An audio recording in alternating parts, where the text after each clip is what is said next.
اے نبی صلی اللہ علیہ وآلہ وسلم، ہم نے تم پر قرآن بتدریج نازل کیا ہے، تو اپنے پروردگار کے فیصلے کے لیے انتظار کیے رہو، اور ان لوگوں میں سے کسی بدعمل اور ناشکرے کا کہا نہ ماننا، اور صبح و شام اپنے پروردگار کا نام لیتے رہو، اور رات کو بڑی دیر تک اس کے آگے سجدے کرو اور اس کی پاکی بیان کرتے رہو۔ یہ لوگ دنیا کو دوست رکھتے ہیں اور قیامت کے بھاری دن کو پس پشت چھوڑے دیتے ہیں۔ ہم نے ان کو پیدا کیا اور ان کے جوڑ جوڑ کو مضبوط بنایا، اور اگر ہم چاہیں تو ان کے بدلے انہی کی طرح اور لوگ لے آئیں۔ یہ قرآن تو نصیحت ہے،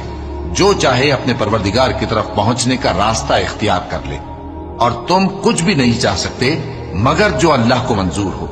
بے شک اللہ جاننے والا ہے، حکمت والا ہے۔ وہ جس کو چاہتا ہے اپنی رحمت میں داخل کر لیتا ہے، اور ظالموں کے لیے اس نے دکھ دینے والا عذاب تیار کر